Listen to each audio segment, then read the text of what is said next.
There can be only one.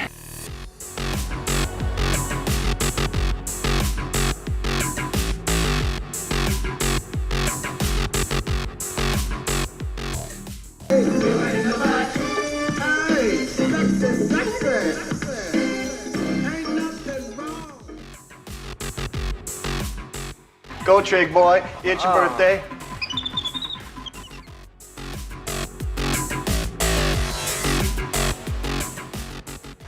Seriously, subscribe.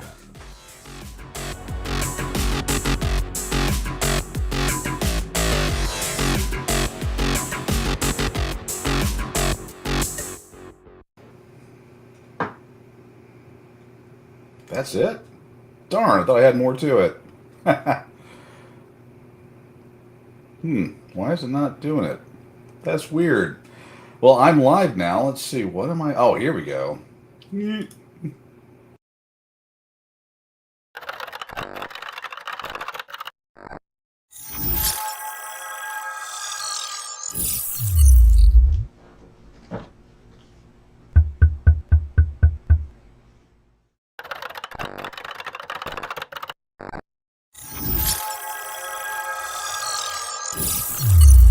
Are you guys ready to get out of the Matrix? Let's go.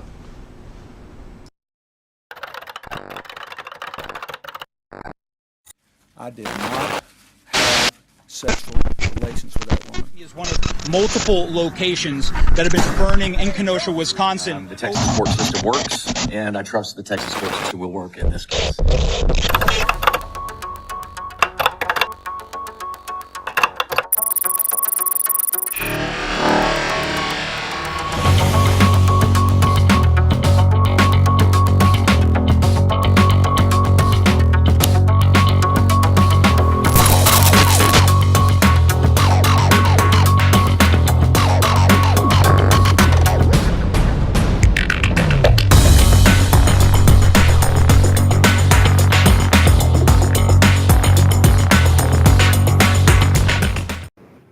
Good evening, everybody, and welcome to the Pissed Off Parent Show. I'm actually really excited about tonight for a number of reasons, and I'll, of course, share those with you. And I know we're going to be talking tonight about, the potential new future person that will be, hopefully, an ESP advocate. We'll get into that here in a few seconds, but just wanted to kind of share a few things of, personal, professional, whatever. On a personal note, I actually managed to acquire my holy grail that will be here in the next few days, and I am just beyond stoked about that. I've put a lot of work into some of this stuff, and I, of course, keep asking to subscribe for a number of reasons. One is lets me know that I'm at least doing something worthwhile. Two, I'm actually spending a little bit more time over on YouTube. They've actually implemented a new process called it's not called, but it's for polling. I've been trying to get some new interactivity going and things like that. And over on the YouTube channel, it's only on YouTube, unfortunately, but doing a poll over there just to see kind of what information or what kind of things that y'all would like to see kind of going forward. I'm also trying to do a bunch of different things to, again, make it more interactive, trying to do like trivia and things like that, trying to keep, of course, the cost down and make it to where it's not a pain in the ass for people to do that. But anyway, so kind of just getting into it, we're all trying to, we're all wondering, who this could be. It'll probably be fairly obvious here, but I do have a nice long thing to talk about with this person, how he, got where he's at, and then other information that I hope would be valuable to the viewing public. And we'll just kind of go ahead and get into it here. All right, let me go ahead and fire this bad boy up here and see what we got. I mean, it broke. The information broke in the last day or so. So I'm kind of like, I guess, a little bit late getting to the party. But without further ado, and again, you may or may not like the person, personally, professionally, whatever. But hey, you know what? Well, I do, so I'll show off some of my wares. But anyway, here we go. I have been living with a proverbial boot on my neck for going on years now. Since 2021, I've been living through what has increasingly been a horrendous divorce. Now, let me say on the outset, to be clear, there is no infidelity, any kind of physical abuse at all on either side. And no, this was not my choice. My then wife decided that she didn't want to be married anymore. And in the state of Texas, that is completely permitted. It's been the most heartbreaking experience of my life, what I consider to be my deepest personal failure. And just so you know, my opinions on parenting and families have not changed. I've always believed that children need a mom and a dad, that divorce is horrible. And I still believe that children need a mom and a dad and that divorce is horrible. But in today's legal system, my beliefs don't matter. In Texas, divorce is permitted when one party wants it, period. So for well over a year, in the best interest as well as physical safety of my children, we've decided to keep this issue private and to resolve it privately with the appropriate attorneys, what have you, legal jargon. Now in all this, one thing I want to be really clear about is certain. True north here is that my children are blameless, completely without fault, and so we decided to resolve these issues privately, as it's in their best interests, both emotionally and physically, to do so. I loved a woman so much that I married her. A woman who, despite all of this, I still love as the mother of my children.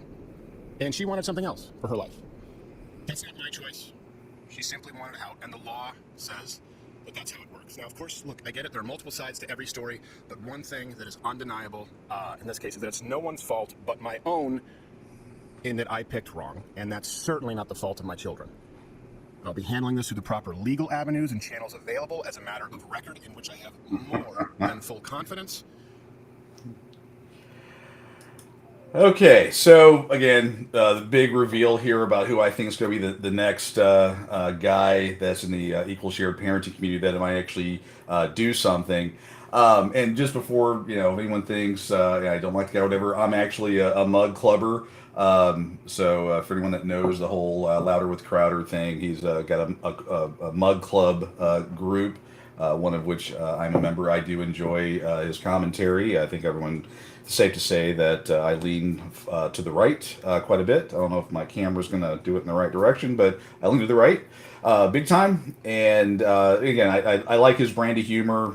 It's one of those you can like him or not personally or whatever, but a lot of good stuff there.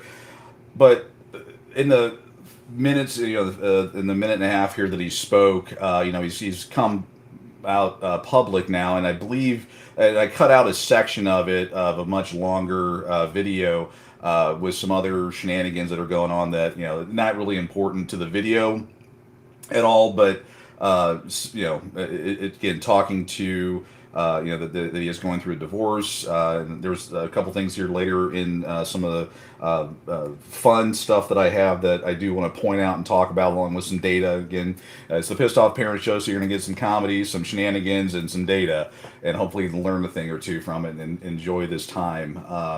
But one of the things that was weird is that he was married in 2012, and then in 2021.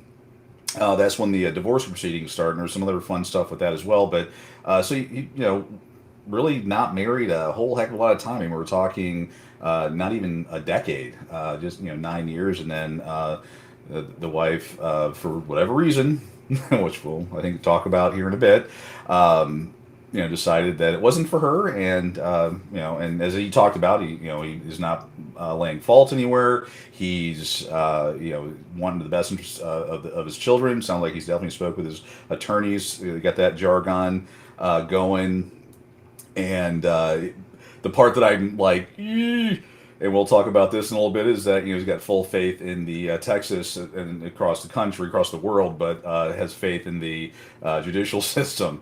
I'm assuming he's early on in the whole process. But again, right here, I got a copy or snagged just I guess the important parts of it.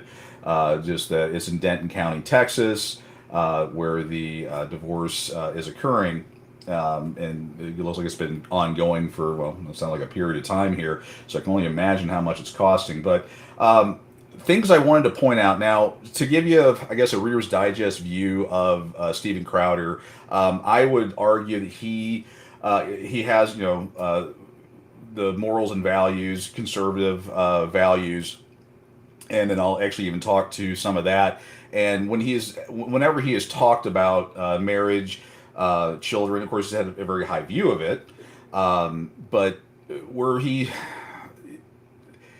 I would argue. Sorry, I'm gonna just put this up here again. Paying member, happy paying member that enjoys your content. I would say you're about as blue pill as they come, which is, you know, hopefully if you ever watches this show, you'll kind of, and of course I'm sure you've seen The Matrix, you'll understand the reference there. But I did want to kind of point out a few things here, which I do have some graphics for everyone for your viewing pleasure.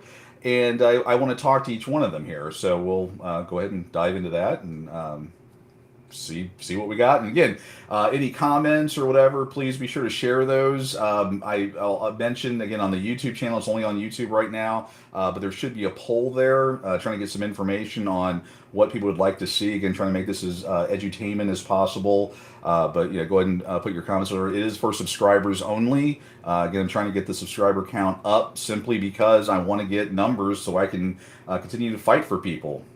Without those numbers, can't do a whole lot. Anyway, here we go. All right, so we're going to go look at some facts here. Let's see here.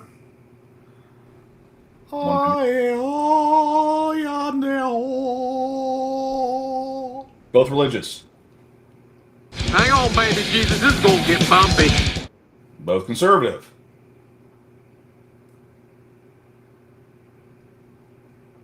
Yeah, baby. They're both virgins up to their wedding night. Oh, darn it. There we go. Sorry, I'm going to remove that.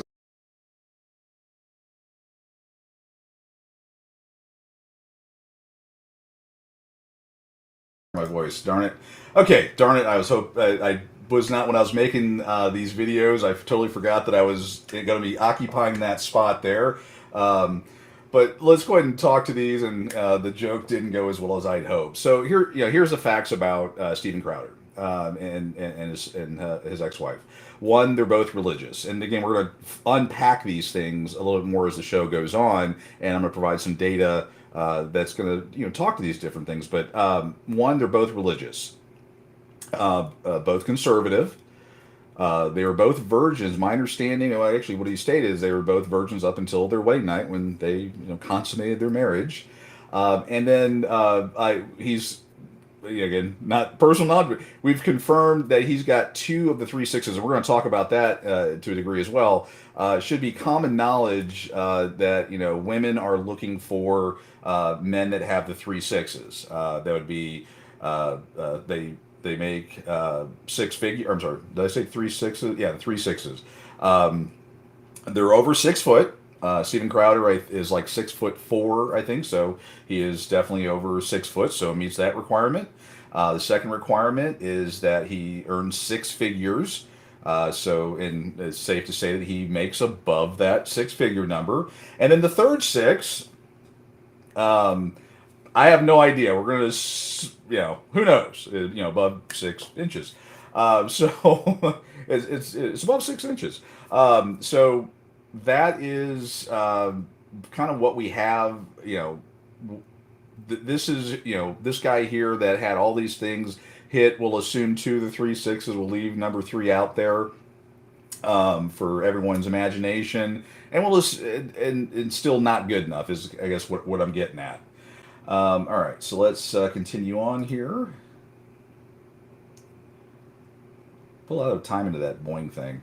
Okay, so, I should have put this in a whole different area. So this is going to be covering up. So there's a website called I Got Standards Bro, and it's basically a website that pulls in the Census Bureau data, that you get every, 4 years or whatever time it is, and it then catalogs it, and then you're able to go into the website, and I've shown the website previously, and this is, again, this goes to the 3 sixes essentially, and what I ended up doing is I put in some very basic information, and this shows the population of eligible men that women can marry, and it also, of course, will show some interesting results, but I put in some very basic information. One, the guy is not married.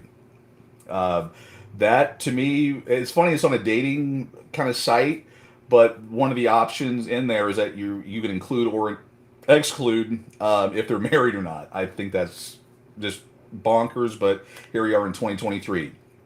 Not any race, just, and I left it wide open. But just based on the data that we have, women generally will only date within their race. But I, didn't want to, have that be, oh my God, you should have whatever. I'll date, any, whatever and all that. I left that wide open, so it doesn't even matter. They have to be at least 6 inches or 6 inches. Well, actually, it does. It does not ask that in the Census Bureau. Thank God. But I'm sorry, at least 6 foot tall. A little Freudian slip there. But 6 foot tall, any weight, so they don't have to be a six pack. They can be a keg. So I'm trying to make fun of one of the guys that are out there, and I won't because I don't want them to get butt hurt. I'll just pick on myself, so I got a chance. But any weight, so that part doesn't matter, and they earn at least $100,000 a year, 6 figures. Okay, and anyone can go here. You can fact check me all day long. It's all from the Census Bureau data. You go to igotstandardsbro.com, which my fat mug is preventing you from seeing that part of it. And then you can, from there, do that. So I went ahead and went there and pulled the data. And according to the statistical data, again, from the Census Bureau, the probability of a guy in the U.S., and again, for anyone that's outside the country, this is for U.S. males. The population from, I'm sorry, the other thing I put in there is 20 to 40. That's generally, kind of the marriageable age or getting a man age between 20 and 40. It goes, and I'll just tell you, I'll give you a sneak peek. Yeah, I can move it up to, just this side of a dirt nap, and the number doesn't change that much. I think it goes up to like maybe, 1 or 1.5%.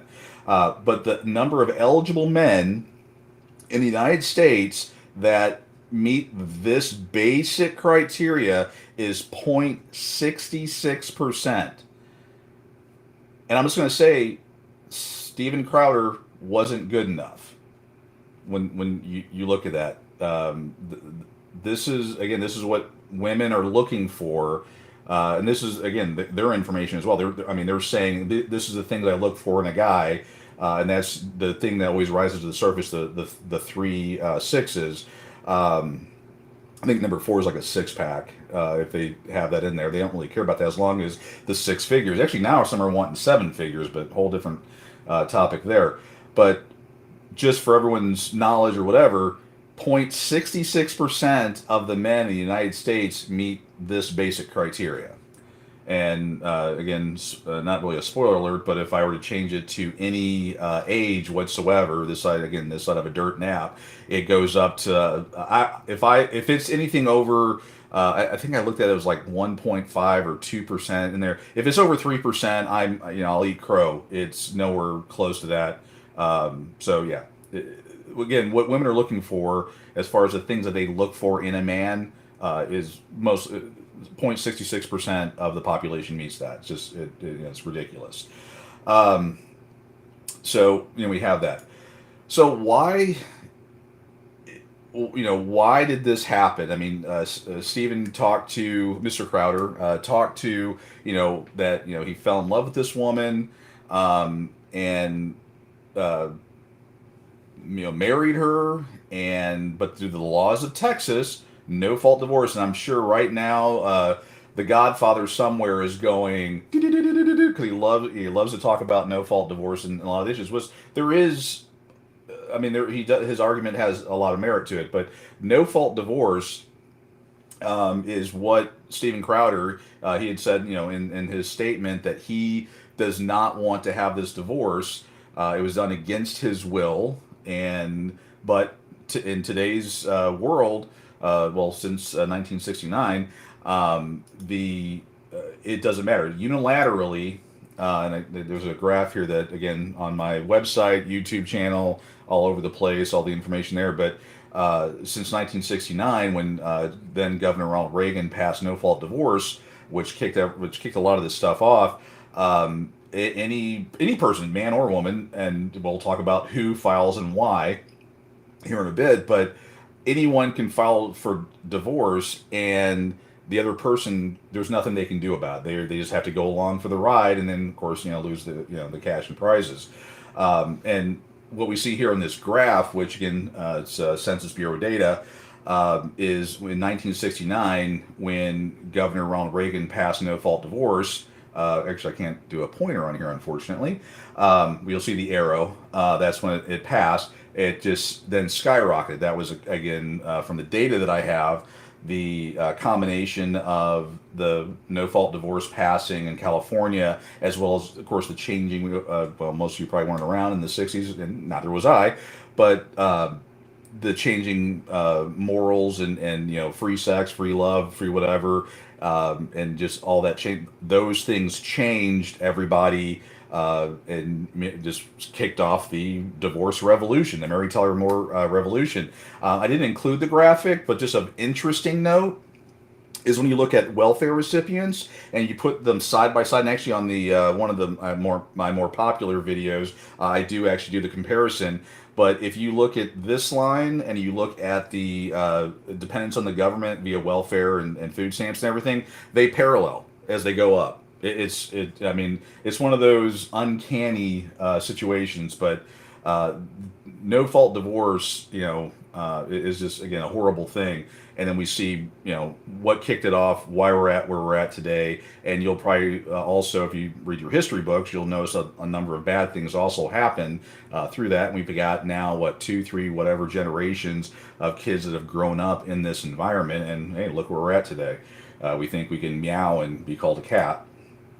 Okay, so talking about why or who files for divorce, as a percentage. This is from Psychology Today, which they pulled their data from the Census Bureau. But Mike Rosenfeld, he said the reason or who files for divorce most of the time is 70% of women initiate divorce. That is a see Joe's asking. I thought it said 6:30. What did I miss something on 6:30? 6:30. I thought it said 6:30. Well, I may be wrong on the timing. I may have been so excited to get started, I may have missed the time. When the podcast starts, that may have been my fault. I was so excited to get it started. Let's see. Let me just check while I'm here and see if I've just kind of done something dumb here. No, it's actually going live. Maybe, I don't know. Who knows? Anyway, so 70% of the time, women initiate divorce. And actually, I would argue now, this study is a little bit old. It's actually going up more. I would put it more closer to the 80%, but hey, let's just play with those numbers. And here in the next thing here, we'll talk about why they file. So, and I got actually two charts with this, but this is the reason, again, Census Bureau data, but why the reasons why women are filing for divorce. Joe, I'm sorry, I'm reading comments here, but yeah, did you mention it's Steven Crowder? Let's go ahead and pop that up there, my Louder Crowder mug. The overwhelming look at the pie chart here is basic incompatibility. They do talk about infidelity, sexual issues, so they kind of lump those two together. I mean, if the guy can't rise to the occasion or she can't, whatever, that may cause it. And they talk about infidelity. Let's see here. I think I had a slide that talks to this a little bit here. Yeah, we'll talk about the percentages and all that. So the incompatibility and money issues that, another study talked about why divorces happen. 58% of couples, they're arguing excessive conflict. That'll be that incompatibility. Speaking from personal experience, the arguing excessive conflict was because my ex-wife was a nut job. And I kept trying to get her to see reason or to make logical decisions or not be a complete bonehead. And she absolutely refused to do that. So if you want to call that arguing excessive conflict, guilty as charged. I wanted to, do things what we had agreed on way back when, as far as how we ran the family and finances and retirement and all the Dave Ramsey-esque things that I'm known for. And her plan was to blow every penny, including the kids' inheritance and everything else, and that was actually said, and which I had a problem with, obviously. And so I guess here it just talks about reported arguing and excessive conflict. Yeah, I guess that is the conflict. I mean, that could be an example of this 58% of conflict. It's not always horrible, whatever. It's just because one party or another is a complete moron, and you can't get them to see reason. See, 45% of divorcing couples indicate they married too young. That would be their reason. Some of the data that I shows that couples that get married earlier on actually fare better. And there may be reasons why at their age they're getting married. Ones that marry later in life, there's actually, and I have a report. I don't know if I put it in into the links or whatever, but it actually talks about age time frames and all that. It really digs into the data quite a bit to talk about when that happens. Of course, everyone's situation may be a little bit different, and for those people that say that, well, again, you've got your personal anecdotal information, and you have the research that shows things outside of your little box. It shows all the United States data, and then takes all of that information and then categorizes it and says, okay, well, you may have had your one experience, but the other 5 million people had this experience, so we're going to put more weight. Anyway, let's see, 38% report financial problems as a divorce cause. Well, mine personally, I mean, you want to say 58% and 38%. Financial problems, my problem was I was trying to get to retirement, and she wanted to blow everything I made. She didn't work, and she wanted to blow my money on stupid crap that would ensure that we didn't meet our financial goals. So I don't know where they would put that into that. So another study here from the National Library of Medicine put lack of commitment. I don't know what that really means, but 75% there. Infidelity, extramarital affairs was 60%. I do want to talk to that one a little bit here. And then too much conflict, arguing, 58%. Getting married too young was 45%, and it kind of rolls up to those other ones there. And then financial problems being 37 or 38%, depending. Just find it, interesting. But talking to the infidelity part of it, there was a report that came out at the end of last year, beginning of this year, that this was the percentage of women who said they did a study, and they asked, I think it was like 10,000 women, a large population, of when it's always wrong to have an affair. So, and these are the same women. This isn't like they picked, 10,000 women over here and then 10,000 different women. They asked the exact same women, if a married man has an affair, is it wrong? 70% of them said that it was wrong for a man to have an affair always. When those same women were asked if a married woman has an affair, 56% of them said it was always wrong. So doing the math here, 14% of those women said, And I should have pulled the other graphic up, but that actually, they broke it out by conservative and liberal women. Didn't, again, help people like Steven Crowder, but liberal women, people that identify as liberal, which I would argue is the majority of them, even if you think you are conservative, you're not.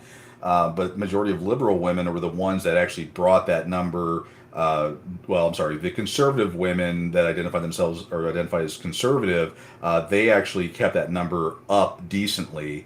But the liberal women brought it down. It actually should have been far worse than that. If you removed the conservative women, it would have been somewhere in the mid 20s or whatever. But that just again, talking about having affairs, or that's the reason for the breakup. I mean, these women can't even decide equally here. Is it wrong on both sides? It's just it's kind of insane here.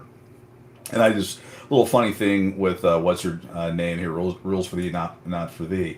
Wanted to also then transition over into the religious. So both Steve and his ex-wife were religious. And I've actually got two graphs that I want to talk to, because I know one of them is often touted. Actually, this one here is the one that's often touted, that as far as religious, find yourself a good conservative girl that's religious. and then you're good to go. This one is again the one that gets given out quite often, but this says here that 33% of Christians and 30% of atheist agnostics, they're the ones that are divorcing, and then the headline usually reads there's essentially no difference. 3% difference in finding a religious girl or an agnostic or atheist girl that or doesn't have. Again, I when I look at atheists, I usually refer to them as kind of the soft atheists or the soft or agnostics, leaning towards that just religion plays no part in their day-to-day values. Are not the ones that are multiple hairdos screaming about their vagina and that nonsense.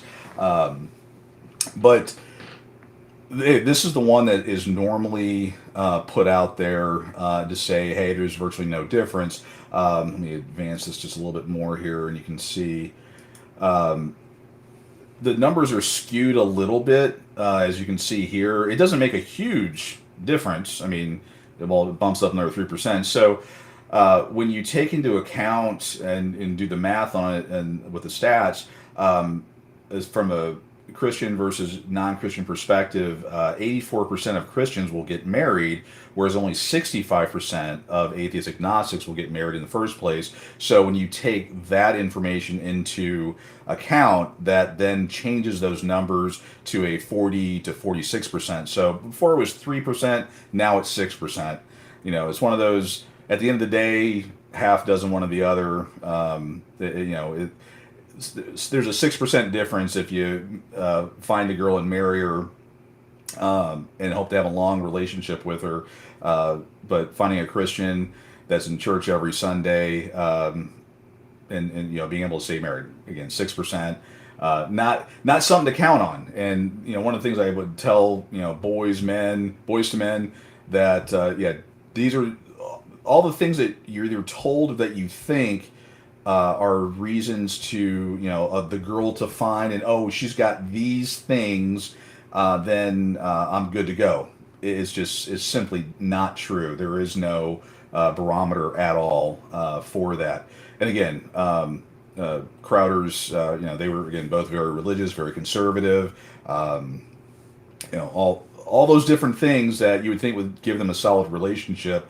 And that just didn't, it didn't work. She woke up one day and said, I'm out, and here we are. Got 2 kids, and, going through the whole divorce process. Okay, let's see here. All right.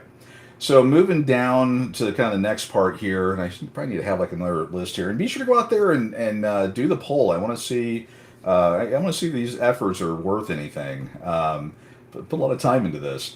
So they're getting divorced in Denton. So I don't know if this is where his ex-wife moved to, or if he's actually in Denton. Again, I'm a Louder with Crowder guy, but I don't obviously stalk him or whatever. I listen to his content and laugh at his jokes. But he's in Denton, so he's going to be going through the divorce process in Denton. And I wanted to point out, and I know that handsome guy in the suit there, it's my twin brother. But I wanted to pull up that in Denton there was another case that has went through Denton that I would hope a number of people are familiar with, and that would be the Chris Clay case. I'm going to go ahead and include, there it is, that right there, and it should actually pop down in everyone's feed, and you go out there and watch the video at your leisure. And this is a case where, and I'll try to just quickly summarize it. Chris Clay, this is in Denton, Texas. Him and his, I don't know, wife or girlfriend, I can't remember how it was, but anyway, got divorced, split up, whatever, and they got kind of, I think it was close to 50-50. I think it was expand basic even back in 2014, 15, whatever it was. And I have all the court documents. If you go to the YouTube channel, I do know that I did link the actual court documents, so you can actually read all the pleadings from the beginning to the end. So you can just do it all. But anyway, so Chris Clay had I think it was like a 40-60. He was paying $700 a month of child support, whatever. Things were going good, and she got greedy. Took him back to court for more. She found a new penis to carousel on, and moved the guy in. I think it was like 6 months. Anyway, she gets deleted in a car accident, and Chris was nice about it. Let the grandparents do their thing. Well, the 6 month boyfriend. This is Denton, Texas. But the boyfriend, it was the grandparents, but the boyfriend takes him to court to get rights to this child, the 6 month boyfriend. I just keep saying this. I just want to say it over and over until it sinks into the thick skulls out there. But 6 months, and to get rights, they actually granted rights to the boyfriend. To where, again, I know I got to bottom shelf this for everyone, which is sad, but here we are. What that meant is that Chris Clay would have to provide doctor information, school stuff, all the things that you would basically do with a co-parent. And this guy was a 6 month boyfriend, like total time 6 months. And the judge in Denton, Sherry, what's her snatch her crash, whatever, was okay with it. This court case went all the way to the Supreme Court, of which is in that video. It was about, I think the whole thing's 45 minutes long. But the Supreme Court argued. You hear the attorney for both sides, and you want to listen to the one for the boyfriend / grandparents. You really want to listen to that one, and then you ought to listen to our Supreme Court justices talk about something that we should all know, that the inalienable rights. Well, there's a thing there, but all the inalienable rights of a parent, of a father. That this should be common sense that we know isn't happening, and what you hear at the legislature when they're talking about stuff. I mean, for God's sakes, well, I think most people probably don't know, but about a week or so ago, one of our representatives, Natsine, he filed a resolution, HCR 81, which talks about the importance of fatherhood. I would say that most of you don't know about it, even though I had been talking about it and asking people to link or go to the link that I provided and put some comments and to let the legislature know that we're watching and we care. There was, I think, a total of 5, of which 2 of those were actually negative and against saying fathers are important. Just a little sidebar there. But getting back to this one, the state Supreme Court actually wasted their time listening to the arguments about a 6 month boyfriend getting equal rights to this child, and it's just one that it still blows my mind every time I think about it. In this court proceeding here, this was actually before it got anywhere close to the Supreme Court, but he'd already spent $170,000 in legal fees. He was the only living parent, and he's paid $170,000. There's no other parent that's alive, and he's having to do this. This is the crap I'm talking about here. And in a later conversation with him, I think he said that it was somewhere over $500,000. And he had no other parent to fight against. And this is what happened. But this is going to be in the same courthouse, the same judge, the same courthouse that presumably Steven Crowder is going to be doing it. And he talked early on about fair, and he's going to be working and doing all this other stuff. And I think he's in for a very rude awakening personally, and that's why it kind of goes to my equal shared parenting potential advocate.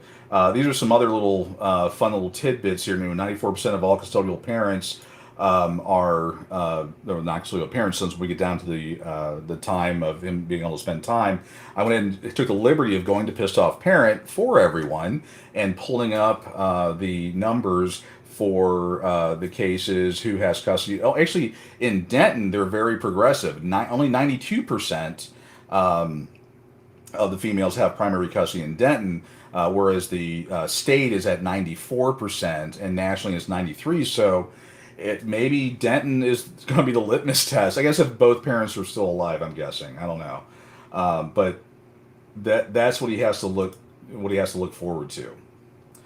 Let's see here. Gonna run through all the. Oh yeah, I do want to talk about this. So this is Steven Crowder. Give you a little personal information on him, and this is where I want to go into something that I find very odd, and then I'll talk about actually another story. But this is Steven Crowder back in June of 2021. He had a birth defect where I think his heart was caving in or something like that, but he had a lot of issues there. And I want you to pay attention to the dates here, see where I'm going here. But in June of 2021 is when he went and had this, and he made references to he knew what death felt like. He knew, he knew like it was a horrible situation. So you got this guy that's going through a life and death situation, whether you like him or not. This is what was happening to him, and oh yeah, he had heart surgery in 2021. So it was like June. Now, this is the part that's weird. She filed for divorce in December of 2021. So it was it takes a month or so for it to kick in. So at the same time, this guy is going through this horrible life and death struggle. She then decides, I'm out. And that actually reminded me of another story that had come out recently that I'll pop up here. And this is where, I'm like one step away from MGTOW, to be perfectly honest. I mean, I definitely believe in all the tenets of it, all the different positions. But this is the type of stuff here about this person. I don't even want to call her a person, but to summarize, and I'll show you some of the information. I have it all where you can see the pictures and of this, and then him and her and all that. But so this goofy broad, I dumped my man because he has cancer. Now I'm running in his honor. So this guy, they're both younger. I think maybe 20. Let me just see here. He's battling brain cancer. Let's see here if my timing works out. I have it playing so it scrolls and makes it a little bit easier. So okay. So in 37, so he got grade 4. I didn't go to doctoring school, so I have no idea how to even say that. But he got stage 4, grade 4, whatever, brain cancer at the age of 37. Had a 17-hour brain surgery. Had to learn to walk again. Had chemo. All this stuff, and the struggle was simply too much for Miss Epstein at the time. This article is actually, I believe this is the one that is actually, she actually got to sit down and talk to them and talk about. And this is the part that kills me. This guy had cancer, going through life and death. I mean, I've never had cancer. I've known people that have. I mean, I wouldn't wish it on my worst enemy. But the chemo and all those horrible things that are happening to your body, and then of course your mortality, you're realizing is front and center.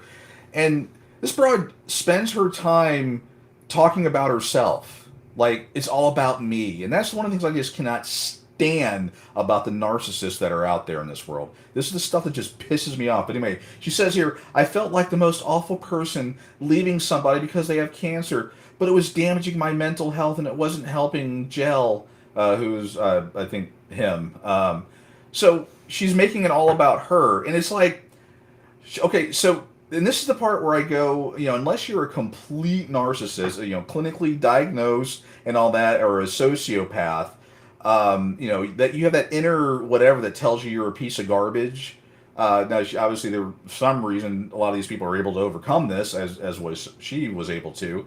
But I felt like the most awful person leaving someone because they have cancer. I mean, what piece of trash would do that? I mean, they'd been together for a while. It wasn't like they dated once and oh my gosh, I got cancer. Of course, they'll expect you to pay for them and their kids and everything else before the first date is over. But neither here nor there.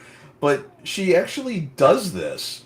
I mean, the piece of garbage. And okay, so this is the guy, and that's the girl. before it all went down, because he does look a lot different now. I'll tell you that right now. Yeah, he's talking. Okay, he's whatever. Da, da, da, da. Yeah, she's talking. I was having panic attack. It's just like, are you kidding me?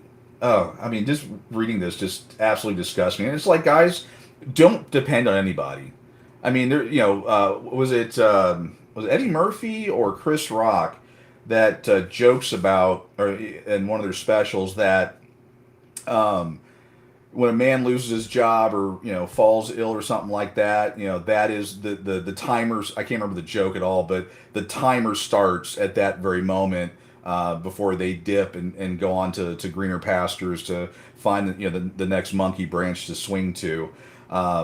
It's one. It was okay. Thanks, Joe. It was Chris Rock. Do yourself a huge favor. Go watch that Chris Rock special. I can't remember which one it is, but it's one of those you'll laugh out loud, but you better be taking notes and figuring out, because that is how the 99.9% of them. And I don't want to hear the "I'm not like that."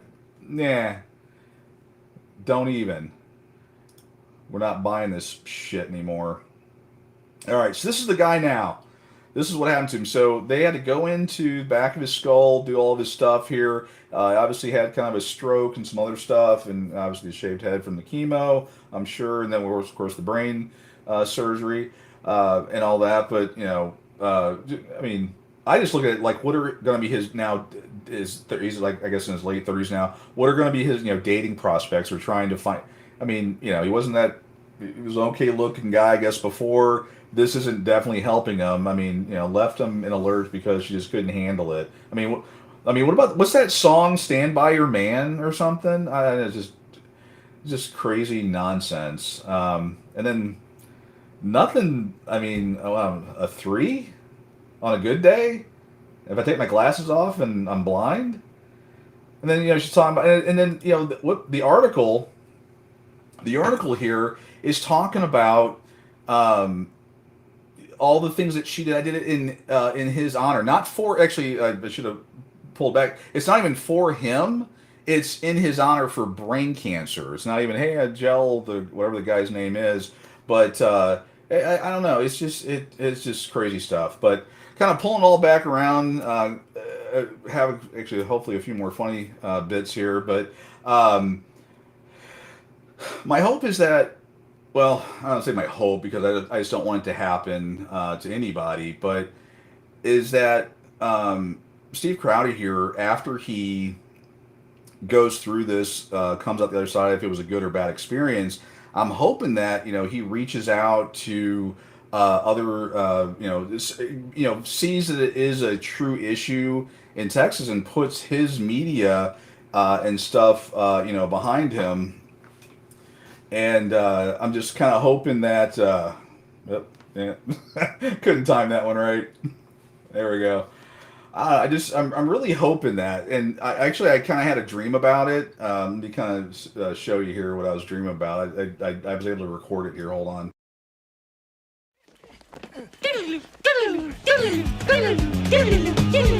I'm Steve Crowder, and I'm with Pissed Off Parent.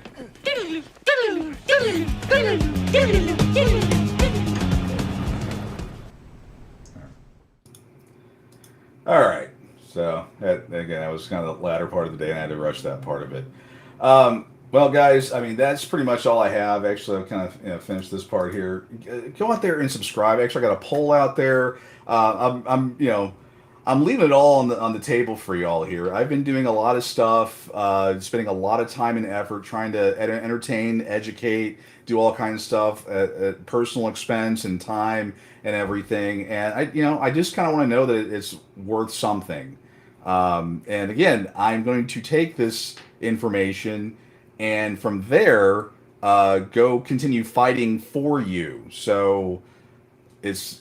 At the very least, it's altruistic. So, and it looks like not a whole lot of comments here, interaction. All right, that may help me in some future decisions. All right, well, anyway, I hope everybody is having a good day. Steve, wish you the best of luck. Hope that everything works out. If you end up being one of the good statistics, and if the guy ever looks at this fledgling crappy podcast here that no one really likes to watch because they like shaking titty videos, reach out and hopefully we can work together to make something a hell of a lot better. We'll see. So with that, hope everybody has a good evening.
Matter the cost.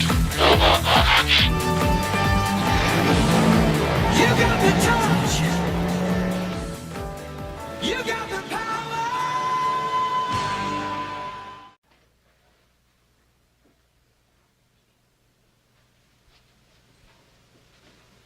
You're still here? It's over. Go home.